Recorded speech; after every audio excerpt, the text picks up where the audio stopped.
राधे राधे, हरे कृष्णा, जय माता दी गाइस। कैसे हो आप सभी लोग? आई होप आप सभी अच्छे होंगे, स्वस्थ होंगे। जैसा कि आपको पता है कि नवरात्रे प्रारंभ हो चुके हैं और इस बार 9 नहीं बल्कि 8 ही नवरात्रे हैं। 2 नवरात्रे एक साथ हैं, मतलब दूसरा और जो तीसरा नवरात्र है वो एक ही साथ है। दूसरे नवरात्रे में आपको सुबह एक माता की पूजा करनी है और शाम को एक माता की पूजा करनी है। तो चलिए इस वीडियो के माध्यम से हम जानेंगे कि माता के इन 9 दिनों में 9 देवियों को हम किस प्रकार से भोग लगा सकते हैं, बल्कि क्या क्या हमें भोग लगाना चाहिए। अगर आपको मेरी वीडियो अच्छी लगती है तो इसको लाइक, शेयर, सब्सक्राइब करना बिल्कुल ना भूलें और ज़्यादा से ज़्यादा शेयर करें, लाइक करें। जैसे कि हम सभी जानते हैं कि हिंदू धर्म और शास्त्रों में चैत्र नवरात्रि को कितना महत्व दिया गया है। इसी के साथ हमारा हिंदू का जो नववर्ष भी प्रारंभ हो जाता है। आप सभी को पता है कि चार बार नवरात्रे आते हैं। साल में 4 बार माता रानी के नवरात्रे मनाए जाते हैं। दो बार आते हैं गुप्त तरीके से नवरात्रे और 2 बार आते हैं ओपनली, जैसे कि एक तो चैत्र मास के जो हमारे चल रहे हैं और एक आते हैं अक्टूबर में नवरात्रे। ऐसे में इन 9 दिनों के दौरान माता रानी के सभी भक्त जो हैं माता रानी की पूजा अर्चना वंदना करते हैं, साथ ही घट स्थापना भी करते हैं और व्रत भी करते हैं। ऐसा माना जाता है कि माता के इन 9 दिनों का अगर आप अच्छे से मन से पूजा करते हैं और व्रत रखते हैं सच्चे भाव के साथ, तो आपकी सभी मनोकामनाएं हैं वो पूरी हो जाती हैं। फ्रेंड्स, अधिकतर घरों में नवरात्रि में माता की चौकी भी लगाई जाती है, बहुत अच्छे से सजाई भी जाती है, जिस पर कमल, जौ, चावल और फल, फूल, मेवा इत्यादि माता रानी की मूर्ति भी स्थापित की जाती है। हर दिन सुबह शाम माता रानी की पूजा अर्चना वंदना होती है और अलग अलग प्रकार के भोग भी लगाए जाते हैं। जिस तरह से हर दिन माता के अलग अलग स्वरूपों की पूजा होती है, ठीक उसी प्रकार हर दिन अलग अलग प्रकार का भोग लगाने का भी विधान है।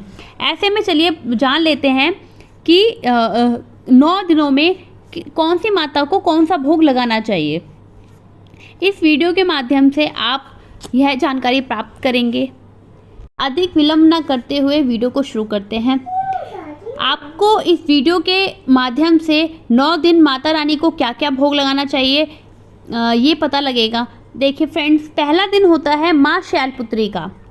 नवरात्रि के पहले दिन माँ शैलपुत्री की पूजा की जाती है। यह हिमालय की राजपुत्री हैं और इनका वाहन है बैल। माँ शैलपुत्री को घी या घी से बनी चीज़ों का भोग लगाने की मान्यता है। दूसरे दिन माँ ब्रह्मचारिणी की सच्चे मन से भक्त उपासना करते हैं। इनको ज्ञान, तपस्या और आत्म संयम की देवी कहा जाता है। माँ ब्रह्मचारिणी को पंचामृत का भोग लगाया जाता है, तो आप दूसरे दिन माँ ब्रह्मचारिणी को पंचामृत का भोग लगाएं। नवरात्रि के तीसरे दिन भय और नकारात्मक को नाश करने वाली माता चंद्रघंटा की विशेष पूजा अर्चना वंदना की जाती है। इनके माथे पर अर्धचंद्र सुशोभित है। माता रानी को आप तीसरे दिन दूध से बनी खीर या किसी दूध से बनी चीज का भोग लगाएं। आइए अब बात कर लेते हैं चौथे नवरात्रे की। तो जो चौथा नवरात्र है वह है हमारी माँ कुष्मांडा का। कुष्मांडा स्वरूप की पूजा होती है। चौथे नवरात्रे में माता ने अपने दिव्य शक्तियों से पूरे ब्रह्मांड की रचना की थी। कुष्मांडा देवी को मालपुए का भोग अति ही प्रिय है, तो आप चौथे दिन मालपुए का भोग अर्पित करें माँ कुष्मांडा को। 5वें नवरात्रे को माँ स्कंदा की पूजा की जाती है। स्कंदा माता भगवान कार्तिकेय की माता है। इस दिन आप उन्हें फलों का भोग लगा सकते हैं। नवरात्रि के छठे दिन माँ कात्यायनी के स्वरूप की भक्त बहुत ही पूजा करते हैं। माता सभी प्रकार की बाधाएं दूर करती हैं। छठे दिन आप माता रानी को शहद का भोग लगा सकते हैं। 7वां दिन है माँ कालरात्रि का होता है। ऐसे में इस दिन देवी के इस स्वरूप की उपासना होती है। माता कालरात्रि को गुड़ का भोग अर्पित बेहद शुभ माना गया है। यह माता रानी का उग्र और शक्तिशाली स्वरूप है। इसके अलावा नवरात्रि के 8वें दिन आप माता महागौरी को नारियल का भोग लगा सकते हैं। यह माता अत्यंत शांत और सुंदर है और भक्तों की सभी इच्छाएं पूरी करती हैं। साथ ही नवरात्रि के आखिरी दिन यानी कि 9वें दिन माता सिद्धिदात्री की पूजा अर्चना वंदना की जाती है।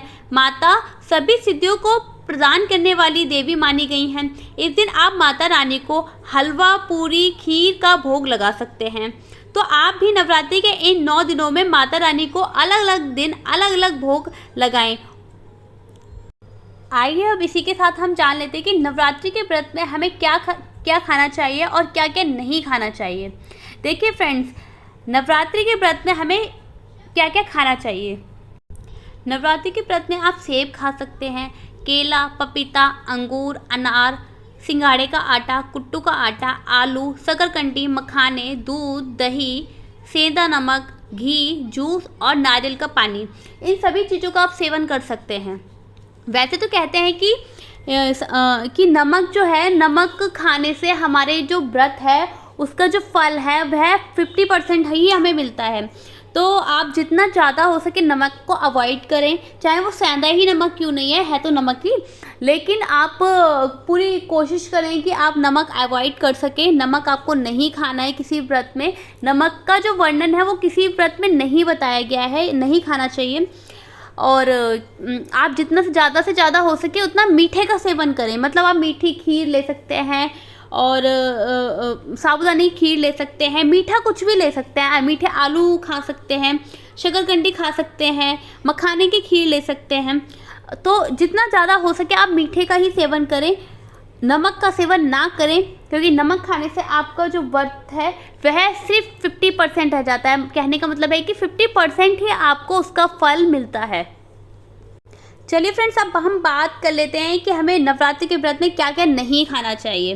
तो देखिए, अनाज जैसे कि गेहूँ, चावल की रोटी या चावल, आयोडीन का नमक, प्याज, लहसुन, दालें, कोई भी पैक्ड खाना, बिस्किट या मैदे से बनी कोई भी चीज़। नवरात्रि के दौरान मांस, मछली, चिकन, अंडा जैसे मांसाहारी खाद्य पदार्थों का सेवन नहीं करना चाहिए।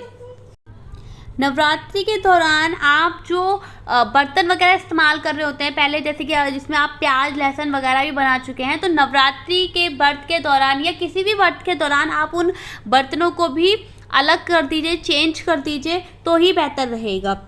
नवरात्रि के दिनों में शराब का सेवन नहीं करना चाहिए, इससे बिल्कुल जितना हो सके बचना चाहिए। जो लोग व्रत नहीं रखते उनको भी तामसिक भोजन नहीं करना चाहिए, जैसे कि शराब, मांस आदि चीज़ों से, प्याज, लहसुन से दूर रहना चाहिए और उनका सेवन तो करना ही नहीं चाहिए।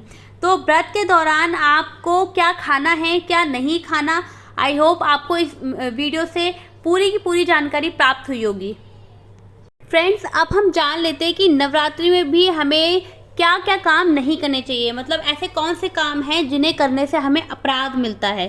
तो देखिए, ये 9 दिन माता के होते हैं, इसलिए ध्यान रहे कि इन 9 दिनों में यह काम आप बिल्कुल भी ना करें।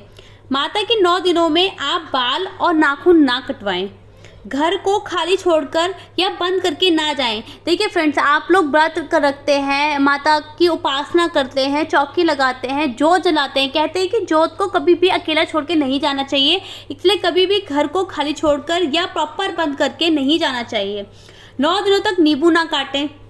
नवरात्रि के व्रत में दिन में सोना नहीं चाहिए। सोना तो खैर किसी भी व्रत में नहीं चाहिए, ये निषेध माना गया है। जितना हो सके आप व्रत में माता को स्मरण करें। माता के दिनों में आपको सिलाई कढ़ाई करने से, मतलब सुई का आप यूज़ ना करें और इन सभी चीज़ों से बचना चाहिए। जैसे सिलाई है, कढ़ाई है, इन सभी चीज़ों को आपको अवॉइड करना चाहिए। इन 9 दिनों तक संभोग आदि नहीं करना चाहिए। अगर व्रत नहीं भी कर पाते हैं तो आप प्याज, लहसुन, तामसिक भोजन जैसे कि प्याज, लहसुन और पैकेट फूड का भी हमें सेवन नवरात्रों में नहीं करना चाहिए। फ्रेंड्स, नवरात्रि के जो व्रत रख रहे हैं उनको अन्न का सेवन बिल्कुल भी नहीं करना, जैसे कि गेहूँ, बाजरा, चावल इत्यादि, ये सब आपको नहीं खानी है नवरात्रि के व्रत में। तो आई होप आपको पता लग गया होगा कि नवरात्रि में हमें किन किन कामों को नहीं करना चाहिए।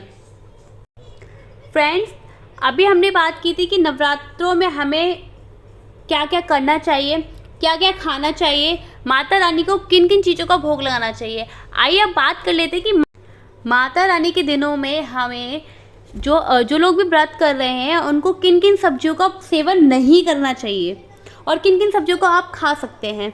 देखिए फ्रेंड्स, अभी हम बात कर रहे हैं कि किन किन सब्जियों को हम खा सकते हैं। देखिए, आप व्रत के दौरान लौकी है, कद्दू है, आलू है, अरबी है, शकरकंद है, गाजर है, कच्चा केला, खीरा और टमाटर, इन चीज़ों का सेवन आप कर सकते हैं। व्रत के दौरान हमें प्याज है, लहसुन है और आपका गोभी है, पत्ता गोभी है, कैप्सिकम है, शिमला मिर्च है और बैगन को तामसिक भोजन के रूप में जाना जाता है, इसलिए आप इन सब्जियों का सेवन बिल्कुल भी ना करें। मैं फिर से रिपीट कर देती हूँ, गोभी है, पत्ता गोभी है, शलजम है, मटर है आपका और प्याज है, लहसुन है, बैगन को तामसिक भोजन में माना जाता है, इसलिए बिल्कुल भी ना खाएं। आई होप फ्रेंड्स आपको इस वीडियो के माध्यम से पूरी जानकारी प्राप्त हो गई होगी, आपको क्या खाना चाहिए, क्या नहीं खाना चाहिए, माता रानी को किन किन चीज़ों का भोग लगाना चाहिए और व्रत में क्या खाएं, क्या करें, क्या नहीं करना चाहिए, इन सभी चीज़ों की आपको इस वीडियो के माध्यम से संपूर्ण जानकारी मिल गई होगी। अगर आपको मेरी वीडियो अच्छी लगती है तो लाइक शेयर सब्सक्राइब करना ना भूलें।